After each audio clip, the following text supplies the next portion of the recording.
Okay, we're going to open back. this Yeah. 2017 vintage Ramos Pinto. Sorry, all the Portuguese people that I taught. Okay, Is that not the way you're supposed to look, say it? I got caught on it. So how do you think it opens? Maybe this Here. is at the bottom, I think. Yeah.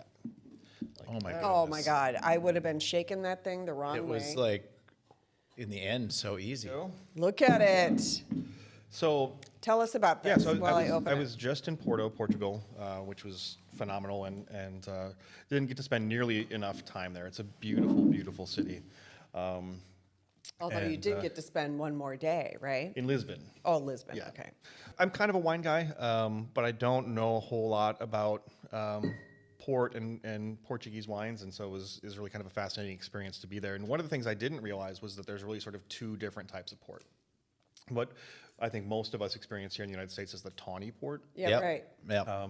And that is one specific style of making it, and really tawny is once it goes in the bottle, it is what it is. Then there is the ruby port, which is more like traditional wine. It's still fortified, so they start the fermentation process, and about halfway through it, they dump in neutral grape spirit, neutral wine spirits. To interrupt the fermentation process, and so then you get all the residual sugars, and so that's why it's so sweet. Okay. So tawny is very, very, very sweet and very kind of thick dessert winey kind of thing. The ruby port is a little bit closer to regular wine, but the other thing that I learned I was so fascinated with is that most port does not have a vintage.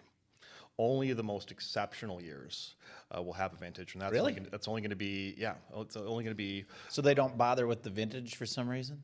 not with port. So for regular wine that's coming out of the same region, it's all going to have a vintage. But for port itself and the way that port is made, only the very best years will have a vintage. The rest of them are going to be blended multiple years together. Okay. And so 2017 Going over there. Well, first of all, Yeah, no, it's a great opener. but I'm almost there. You're getting Keep it. talking. on the way. Yeah. So 2017 was one of the best years for the harvest in Okay. Portugal. So So they took the time to Right. Acknowledge that this was going to be a good one. Yep, This exactly. was, I'm thinking 2017, you, just Ah, going the back old to the days. old story, right? You were still in your business. You were rocking it. Yep. Yeah. Yeah. When this was made. Right. When it was getting bottled, it was like our peak. Yeah, you were thinking, not thinking, but you were putting it out into the universe somewhere that Yeah. it was going to get sold. That's actually an interesting point because 2017 was our best year. In mathematics. Oh. If You guys, this is just embarrassing. yeah, I mean, I am going to blame it partially on this stupid fork. But now the magic happens. Now you Right. have to let me finish it. Right. I know you want. no, it's okay. I know do it. you want to help, We're but both- now that I've screwed it up, All right, I have to I'm gonna- redeem myself. I'm going to butcher my little story about port. okay. okay. Yeah. Oh, that's right. You had a story. Yeah, it comes from traveling to Upper Peninsula, Michigan with my kids. So we've got some land up there, and we go camp, and we often camp in late fall or early spring. So we've been snowed on many Yeah. times. And, Yeah. Yep. And That's always fun. Although You know, they like love that it, though. stuff. You like that stuff. I don't mind it, and the kids have done great with it each time. Yep. But so if you're looking for something to that. do when it's really cold out and everything's wet, oh, look at that. That's a beautiful color. It is gorgeous in a dirty. Our cups aren't dirty. They're- But they look dirty. They're super Okay, clean. You might visit the local maritime museum during the day, right? And then there was If it's raining, if it's raining and Yeah. snowing and cold, and you're not going to do any fishing or hiking around or anything. So and then what happened? Well, is this there the was port story? yeah. Okay. So there was a story about it. One of the ships, I want to say it was called the Sunrise or something like that. But anyway, there's tons of ships that have gone down out there. And this particular one, I don't remember the details, and it's not important. But the ship goes down, and it's huge seas, bad times out around the Keweenaw Peninsula or whatever it is there. And one of the, as the ship breaks apart, one of the deckhands or whatever lashes himself to the first thing he can find, which is like a part of the mast and like the crow's nest or something, or maybe the cabin. But anyway, he finds this piece of stuff and he lashes himself to it because it's November and it's cold, and he's on this thing throughout the night, and he knows he's going to die, and a bottle of port comes clinking in, like blows in, and he grabs it, and he survives the night.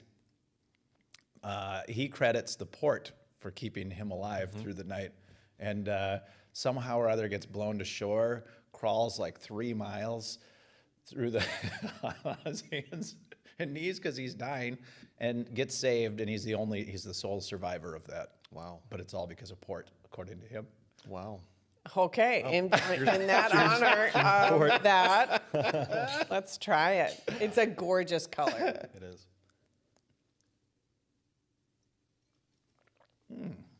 Oh, you're right. It's not even a little sweet. Oh. And actually, it's dangerous, right? Because it is fortified. What is It is fortified. It's probably 22%. 22%. It does not taste like that. Nope. I like it. Yeah. And so It's a little on the sweet side. yeah, it's I mean, it's sort of It's port sweet, right? it's good stuff. It's really good. This is going to be dangerous to have around here. James, you're going to have to come back every day until it's That's gone. fine. I'm happy to stick around. Every until- day at 10 a.m. Show up for some port. I got you. I got you. Thank you. I'll take care of that. So Thank you. yeah. So where'd you grow up? I grew up sort of divided. I grew up in Northfield, Minnesota. Yeah. My parents divorced when I was younger, and then we moved to Apple Valley, Minnesota after my mom got remarried. So Okay. split between the two, and I've got friends and family from Northfield area. yeah.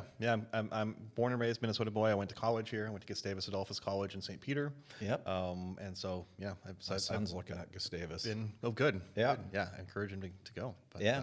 You enjoyed it? yeah, it was the right place for me, and I definitely subscribe to the liberal arts philosophy, where it's like one of the things that they allow is for you to explore whatever you're interested in without endangering the timing of your degree or the cost of your degree.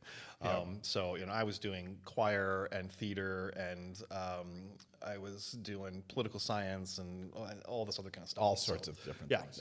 and it all just came together. Graduated in 4 years, and yeah, it was a good time. Yeah, So it was my wife's a Gusty graduate. Is And that what they call them? Gusty? Yeah. Besties, yeah.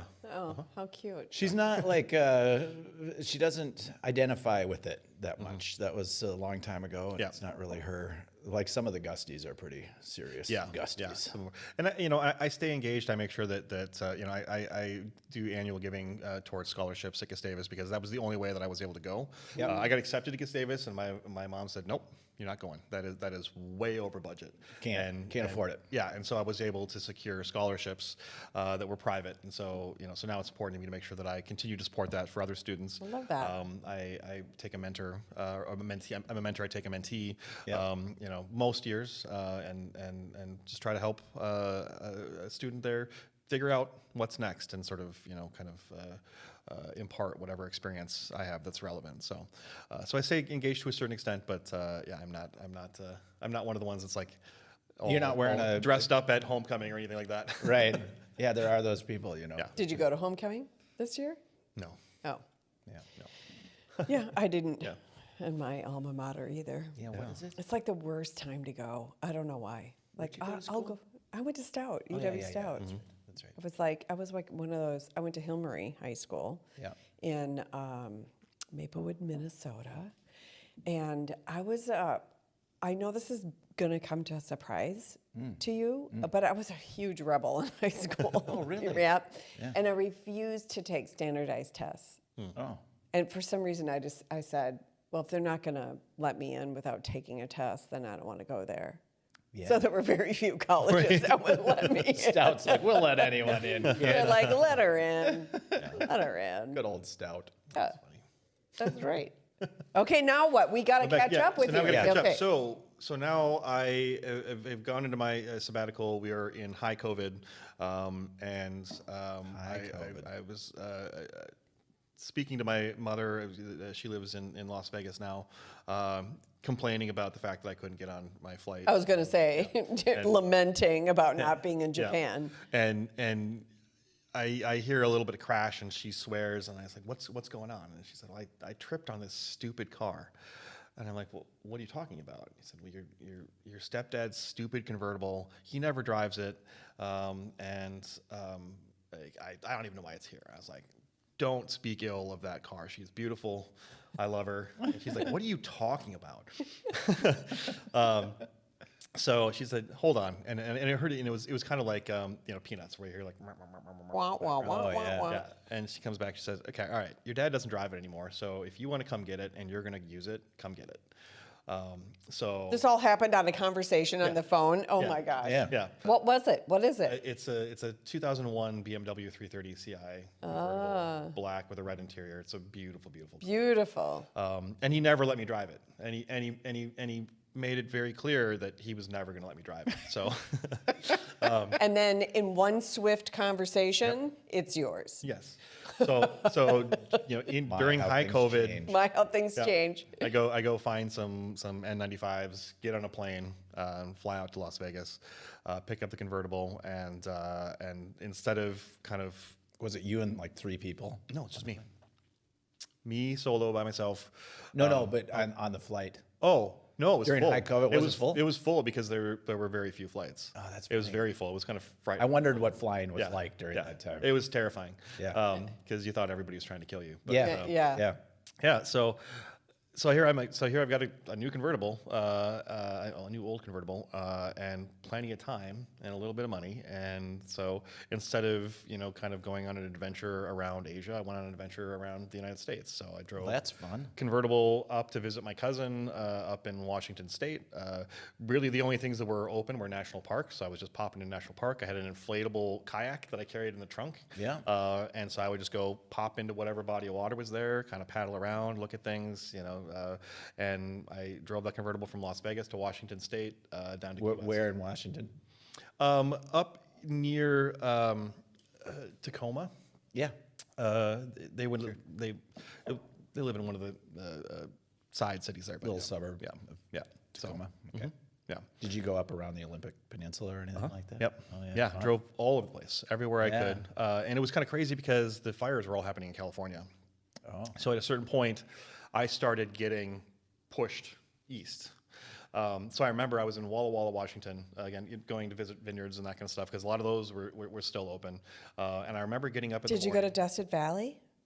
No, I really stayed in No, Walla Walla Yeah. was in Dusted Valley. yeah, but I didn't really go out. Oh. Because what was open and what was not open was kind of sketchy, and but I remember getting Those up. were strange days, weren't they? Yeah, All right. I remember getting up 9 in the morning or something, and looking up, and the smoke is so thick that I can look at the sun just Yeah. by bare eyes. It's so thick. Yeah.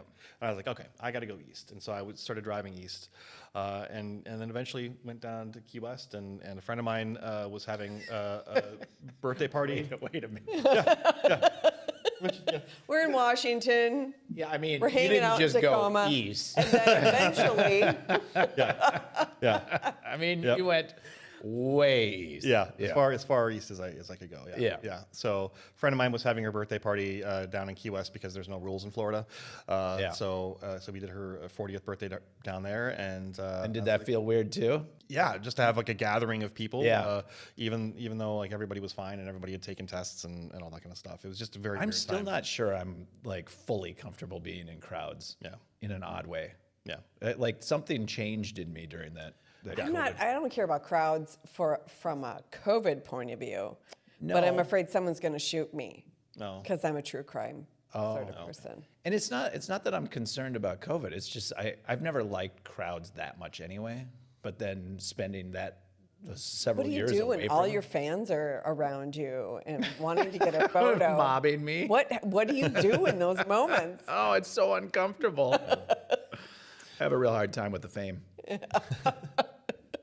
Yeah, so I find myself down in Key West, and I get bored, and like so I took a job as a deckhand at a sailing charter company. And Okay, now that yeah. this sounds like, so describe for me, if you would, and this is very personal, so it's totally, but no kids then, right? Nope.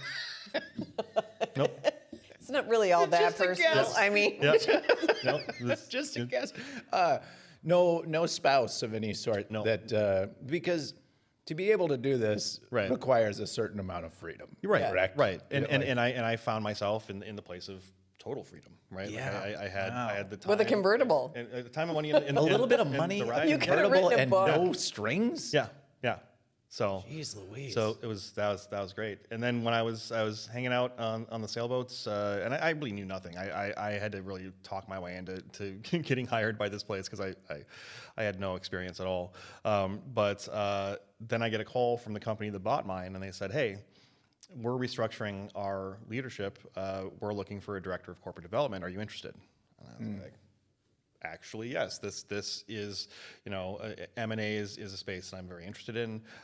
Yes, I will leave paradise and drive back up to come take on this job. And so, so then I flipped from selling my company to trying to buy companies and having every day having conversations with business owners trying to figure out if they're ready to sell their company, if they're interested in selling their company, what would it look like? And the very interesting thing was, I talked to hundreds of owners, but I only did analysis, like financial analysis, on a couple dozen. Okay. And we only made offers to 8, 9. Do the owners that the company you're working for, do the owners of the smaller companies know that someone might call them up and ask them? Like, is it? I think particularly in the IT space, there's so much activity happening right now that I can't imagine there's many owners out there that haven't gotten called by brokers and private equity and various. Okay, looking to maybe acquire. Looking to acquire. But the thing that was very apparent to me with most of these owners was they were nowhere near ready to sell their company. Right. Even if they wanted to sell their company, they were nowhere near ready, and that they had wild misconceptions about what their company was. God, that sounds like where I would be. Yeah. If I. I remember. I mean, it does though. If someone called, not that they're calling right Yeah. now, but well, you're talking to the right person then. Right. yeah, Right. I mean, since it's a show about entrepreneurship, what is it they don't know? Like, so because we talk about this stuff all the time. People start a company because they're good at something or whatever, and then they eventually become the manager of it, and they realize they're not doing the thing that they're actually good at anymore. Right. They're doing something else. Right. And there's so many things that go into it, but ultimately, and feel free to correct me, the larger company is looking at it saying, we're buying your accounts. Right. We do the same thing you do, but you have accounts that we want. Right. We're not actually buying the way you run your company No, because not at we're all. just we're gonna boot you and all the rest of that shit out of there gonna and rebuild buy it. your Right. accounts. Even if they tell you, oh yes, you're doing things perfectly. We're going to keep everything the way it is. We're going to We keep love all all the of it. employees. We love everything about it. You have the best culture in the world. Like we love everything about your company. That's not true. They're going to change everything. As soon as they get the keys, all that speech goes away. And there's very few acquisitions where that culture is really maintained. I mean, if you have an individual investor coming in and buying a company and wanting to continue the brand as it is, Right. you might see that. But any kind of situation where you're going to have a roll up or some sort of other integration into a larger company, as soon as they have the keys, It's They're all, going to do what they have to do. Yeah. I mean, they bought that thing to make it more profitable. right? 'Cause And the math doesn't work. They're buying your company because it's not quite perfect. And the model only works by improving what you've been doing, and the only way to do that is dramatically change what you're doing. One of the biggest issues that owners have is the owner's trap. They get in their own way, so they intentionally make themselves the center of everything. They're the only one that can sell. They're the only one that can design. They're the only one that can implement, and they do it on purpose because they think that they've got some super secret special skill on purpose, but sort of subconsciously, right? Sure. I mean, it's just sort of a part of ego or something, Right. That Yeah. leads you to do Yeah. that. Yeah. No one else can do it as well as I can. Yeah. Is kind of the mentality. And the issue is that See, I think if this is important. if no one else can do it as well as you can, then the value of your company is zero because nobody's going to buy it. Right, it's just you. Yeah, there's all this stuff, all this valuation stuff, right? Like the math behind valuation gets super complicated, but the reality is very simple. Your company is worth exactly what somebody else will pay for it. Yep. It's that simple.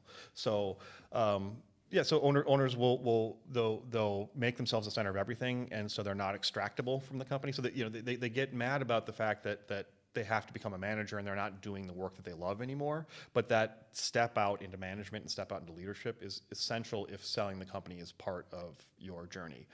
Not every company is going to sell, not every owner wants to sell, but if you do want to sell, there's very specific things that you have to do. And that's one of the first things is get out of your own way.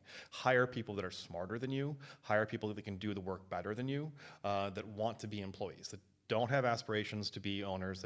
And not everybody does want to be an Yeah. owner. And I understand why, because it's difficult. It is, know. It's very challenging. It's not a guarantee. Right. People look at it and they're like, oh, well, you had a successful buyout of your company. That's great. You did great. But like it took a lot of work to get there and a lot of risk and a lot of time, right? But the thing is that I think part of what the need becomes is that you're doing all that hard work anyway, but you may not be doing the work that gives you the valuation you probably deserve for that company, right? And so what I think people don't recognize, and you fill in the blanks, right?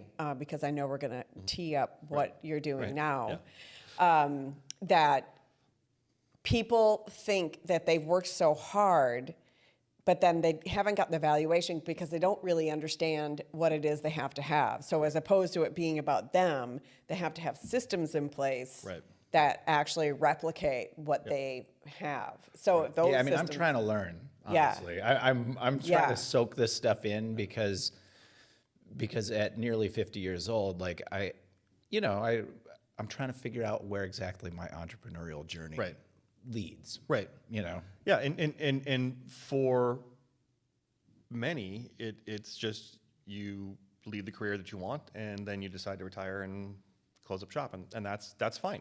For many, it's they sell the company and they get a big windfall. But part of it is you have to decide years in advance which route you want to go.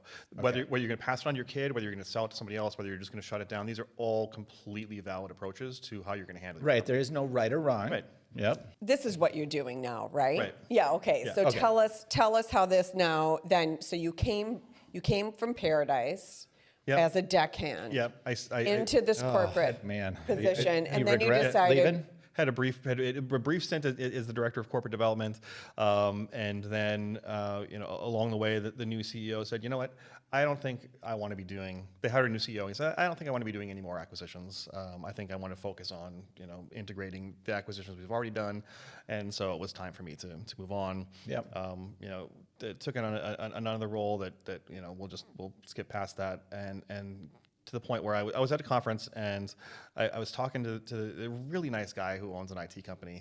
And I said, what's your plan? He said, well, I'm going to sell my company and I know I can get 10x. So it'll be fine. $15 million will be fine for my family. Yeah. And I was like, well, okay, hold on. This 10x thing that's out in the world drives me nuts because there have been transactions that have happened in the last couple of years where there's been a 10 times valuation on earnings. But it's not the norm by any stroke of the imagination. But everybody that is talking about 10x. But the other thing was Isn't it usually like 2 or 3x? The average is like 2.7 to 3, something like that. And it depends on the industry and the space and whatnot. But yeah, so. But I mean, isn't that sort of right? That seems reasonable. That seems reasonable. Yeah, and then that's 3 is. Yeah. Is 10 is fine. 10's a lot. It's exceptional. Yeah, I mean, I know that number's out there, and I know people think that, and sometimes I guess in my mind I think it's people who, the same sort of people who start a company with somebody else's money, right? And that. Okay, I'm gonna get 10x for this thing. That just would seem astronomical to me, with a product or even a service. Right. Well, I think then there's also a conflation of issues here too, right? Where it's like doing 10x growth, that kind of thing of like just doing like really aggressive sales efforts and that kind of stuff, and increasing sales by 10x. That's something that more companies are capable of doing.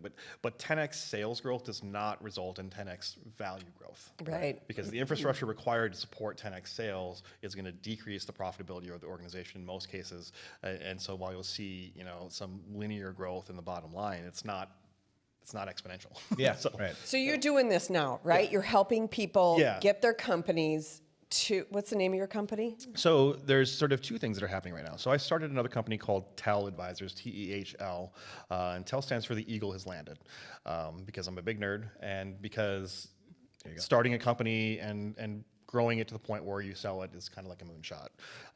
Right. And there's so many aspects of the analogy that I won't bore you with, but that was a company that I started a little over a year ago now, and that's focused on coaching business owners on their personal readiness to exit the business. So focusing on, are you as a human being ready for this change? And if so, is your company ready for this change? And if so, is the value expectation and the financial need that you have for the future, do these all line up? Yeah. And so working on that kind of stuff and doing that through one-on-one coaching, doing some online classes. I'm working on some other educational aspects of it, where I just want to kind of get in front of owners to help dispel some of these myths that they've got locked in their head. The 10x kind of myth. Yep. All that then leads though to you get somebody ready to go. Now what happens next? And so my original plan when I had started this kind of coaching business was that I was going to refer out to brokers, and that would be a way for me to get a little bit of income from there and kind of hand that off. But as that panned out, it became very apparent to me that I should just do that work myself. Okay. So my big... So you became a broker. So I became, yeah. Intermediary is the term, and this is it's weird because there's a broker's license and there's a salesperson's license, and I currently hold the salesperson's license. Okay. Eventually going to be the broker's license, but a business intermediary. So I just signed up with VR Mergers and Acquisitions Twin Cities. VR stands for Valued Representation, and it's kind of the ethos behind it, where it's like this is not just putting a poster on a wall and saying this company is for sale, but to really be your representative, to go out to bat and find you the right buyer and find you the right results in where you want to be. So All right, well, let's kind of get down to the brass tacks, right? Yeah. So like, I have a couple of companies I've started in the last couple of years. I may want to sell them. When should I start thinking about that? You should start thinking about it at least 3 years in front of when 3 years, okay. Yeah. And at that point, you need to make sure that you have really good, clean financials. I always tell people that. And what does that mean? I think the easiest way to think about it is to pay for it, to get reviewed financial statements from your CPA. Right. In order to do that, you're going to have to be handing over a good bookkeeping records and that kind of stuff. You got to get away from the shoebox of receipts kind of approach and really get organized on the financial side, because that's going to be the first thing for you. I do, yeah. Yep. I'm very. It's going to be the first thing that they look at. I have. Shout out to Christina Bauer. Yeah. I have one of the best controllers ever. Good. We have, and she does not let me keep my receipts in a shoebox. Yeah. And I love her for it, and it has made me diligent to tracking and understanding and where we can deduct and where we can't and all that. Right. So, I mean, I think that's one of the things that I think is not built into new entrepreneurs enough. Like, be financially, you don't have to be a financial wizard, Right. but be financially savvy enough Right. that you know enough about what is important to track and what is important to understand. And buy it. Buy it from somebody who went to school for this, right? Yes. Like that's what I always tell people. Stop doing your own bookkeeping. Stop having your assistant or receptionist or wherever doing bookkeeping. Hire an accountant to do it. Exactly. There are plenty of people that know how to do it, and it's gonna save so many headaches down the road. Because that's going to be one of the things, is that no matter how you put stuff together, when you do have a buyer and they're going to go into due diligence, they are going to look at every single transaction and every single penny. And so the cleaner that is, the better organized that is, the more that makes sense, the easier the process is going to be. And deals do change when buyers look into financials and they don't support the growth numbers or the projections or things like that. Prices do go down, deals do get canceled because you didn't present Right. a truthful or accurate a representation of the company. So continue to have, so 3 years before you think you might want to sell. Yeah, because the buyer's going to want to see 3 years of at least stable performance. Ideally, they're going to want to see growth. Growth. And what growth are they looking for? 10, 20%? That varies from industry to industry. Okay. And you know, Sure. Yeah. That makes sense. That it would vary. And then what else? What else are they looking at? You know, I'm really curious about this because I think back in the day, it was more important that you had your financials in order and probably your systems documented, right? Yeah, so that's the next one. You make sure the systems are documented and that there are multiple people in place, that there's redundancy behind each of the systems so that if somebody does leave in a transaction, that it's not the end of the world. There can't be, So you have, and basically that's what used to be called, we call it systems now, but it used to be, what are they called? Where you're documenting your process. Systematization is the word I've heard. I don't think that's I don't think that's a real word though. I don't think systematization is a real word. It's SOPs. Oh, standard operating procedures. Standard operating procedures. Now, we still say that to a certain extent, but it's mostly about systems. Right. Because standard operating procedures is take out the microphone, plug it in, and it's not more, systems are more about here is what you need to learn in this stage. Right. And then make sure that you have, the systems, and the SOPs documented, but then also the training processes by which you communicate that with staff as they come in to be documented. The buyer's going to want to be able to learn how things work. How do you sell? What's the selling stages? How many companies do you have in that? What do you do from this stage to that stage? Okay, so that's systems, right? Okay, what else? I think one of the mistakes that a lot of owners make is that they try to go sell right after their best year ever. Sure. What you want to do, you're trying to sell your best year ever. So what you want to do is make sure that you're doing the research, the documentation, and showing that you have sales performance that is in this direction, it's moving up, and that you have all these other unrealized opportunities, whether it's geographic markets or new product launches or whatever it is, that are available to the buyer, because they're, to Sam's point, their calculation is based off of earnings. They're buying cash flow. They're not buying you. They're actually not buying the processes and that kind of stuff. They're probably going to change. They're gonna have their own. They just want to know that they're there, and they want to know that this thing is going to be stable during this sort of transition period. So, being able to demonstrate that, we've had good performance, but next year, 2025, 2026, 2027 are likely to be the best year ever, and that's going to be your year. That you're going to be able to realize that because I'm going to get out of the way. Right. Okay, I see. So the trajectory is. Now, I have a question, obviously. Good. Let's spit it out, girl. One of the things that I have noticed about PE firms that are, or anyone really who's buying a company, or whether they're represented by a broker or a PE firm is looking at them, is that they're buying companies. Sure, they have the numbers in order. Sure, they have some systems in order. But one of the things I'm seeing them do is buying companies that are successful in spite of themselves. So that might be they don't have a CRM, they don't have an ERP system, they don't have really technical maturity if they're an e-commerce place, or they haven't fully integrated into some of the other areas. Is that true, or is it better as a company? Like, sure, a SaaS company has to make sure that they have been continuously improving and changing their tech stack for whatever that is. But if it's like, say, a manufacturing company or a consumer product company, how important is it to have all your ducks in a row technically? It's not, and in many cases, that's what I figured. In many cases, it's better to have some room for improvement, because buyers are looking for low-hanging fruit. They're looking for immediate improvements that they can make. So, if you invested, hundreds of thousands, invested $250,000 in an ERP system, and you got everything all completely organized and everything's functioning perfectly, that might actually be a deterrent for a buyer in certain cases, because they're just going to replace it anyway. Exactly. Right. So they're looking at you saying, here's the untapped potential. They need to see that they can improve something. And the easiest, the lowest hanging fruit, you don't want your numbers to be variable. You don't want that not to have paid attention to. You want the systems in place. But the thing that they are looking is like, I'll buy your company, and if I just invest in maybe a tech leader or some different infrastructure or e-commerce platform or whatever it is, then I'll be able to double the improvement.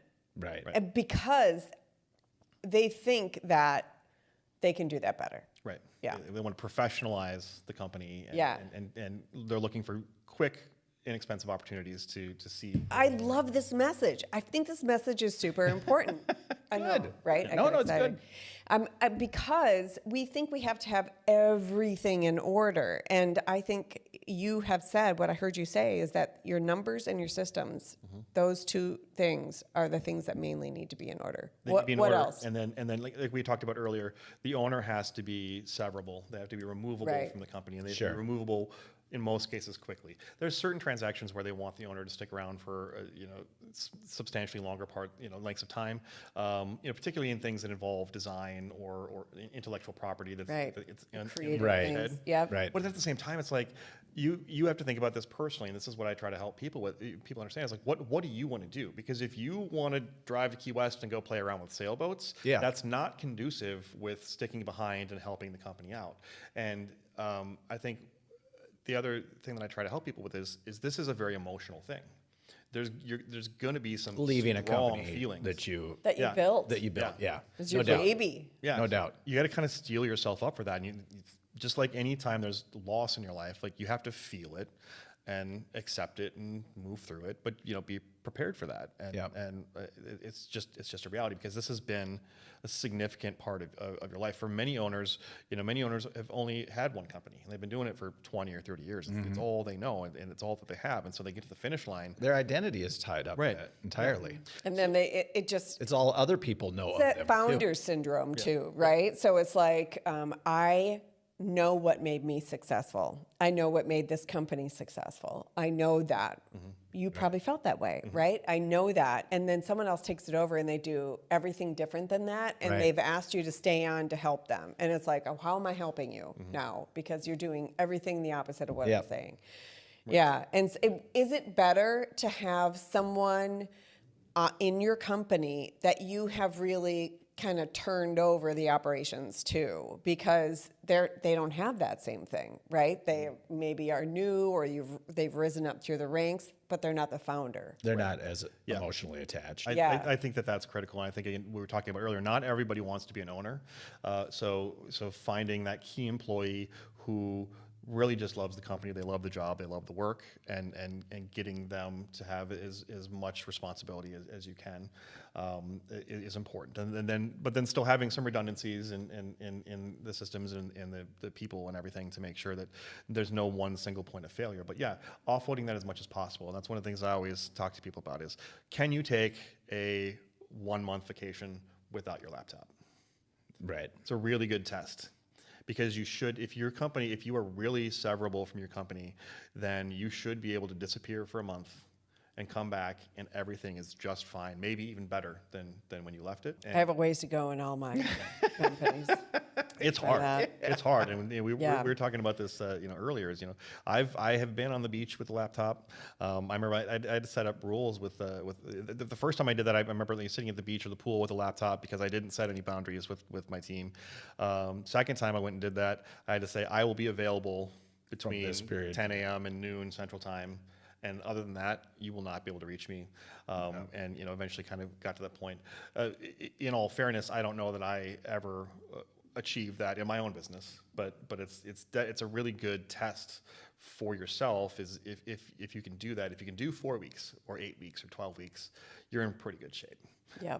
If you can't, Well, and do even 1 to week- know that that's a benchmark that you might need to set is a step in the right direction, right? Because if you never hear that or you never think of that, you're not going to work toward making that a goal. Right. So, and I think owners spend so much time trying to figure what are the right KPIs for my industry. What are the right numbers I need to be putting out? What ratios do I need to be tracking? What's the growth number that's the expectation and all that kind of stuff? And they focus on all that, but they don't spend any time thinking about themselves and what their goals are. Why did you start the company in the first place? What were you trying to accomplish? What are you trying to accomplish with your life now? And is the sale of your company, facilitating that? Is it a tool towards achieving a new goal? Are you doing it under duress? This is what happens to so many people. There's a health circumstance. There's a collapse of a partnership. There's economic downturn. Things like that. So many companies will either sell in kind of fire sales or just simply go under because some sort of unexpected event happens. And so it's really important as the owner to think about, okay, well, what is this company for me? What is this tool for me to accomplish next? How do I do that next? What's next? Right. And that makes this transition period a lot easier when you say, okay, I know that the next thing I'm doing is I'm going to go sail the world.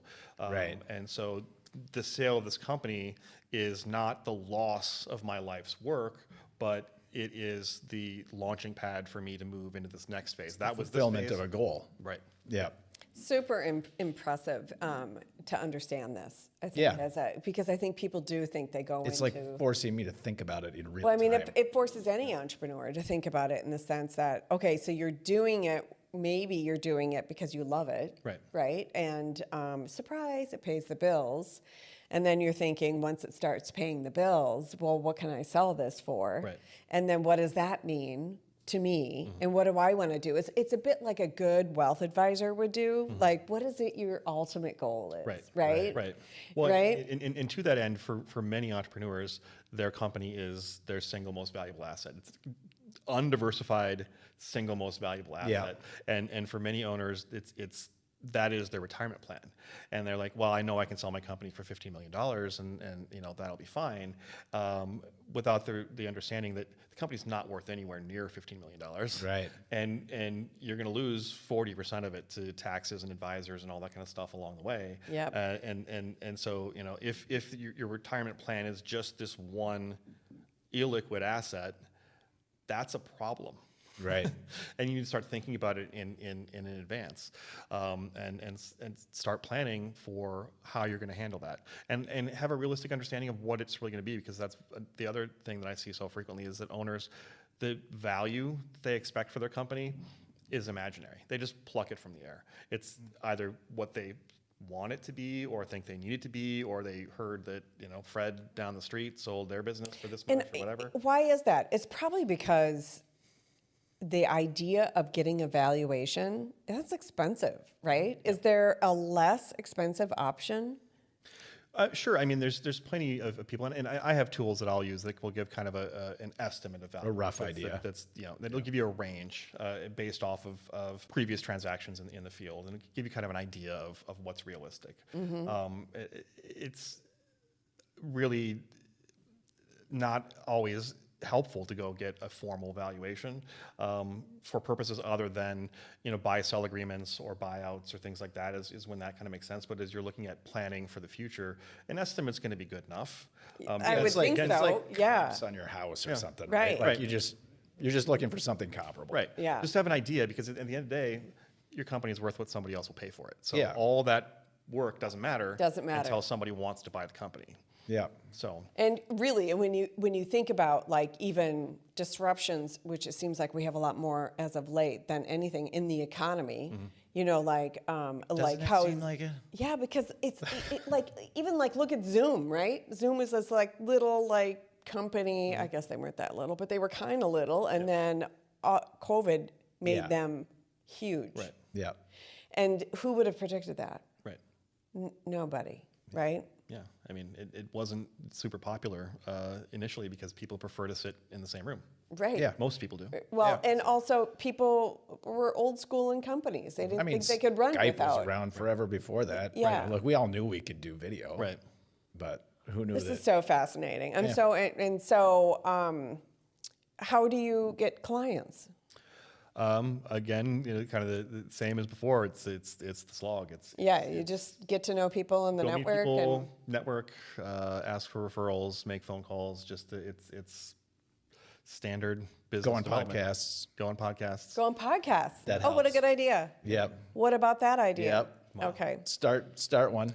Are Those we I deep mean, into, are we 30 minutes in already? Oh, yeah, for sure. Okay, all right. we're Well, 45 minutes into the segment. Oh wow. okay, so we always end the show Yeah. with a big idea. Did you bring one?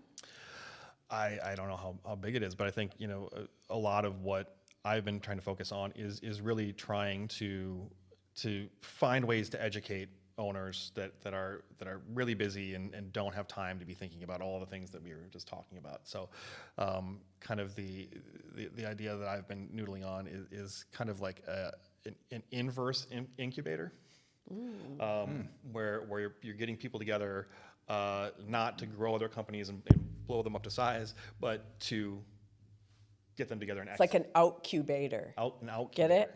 Incubator, outcubator. Yeah. Nice. Let's call it that. Coined it.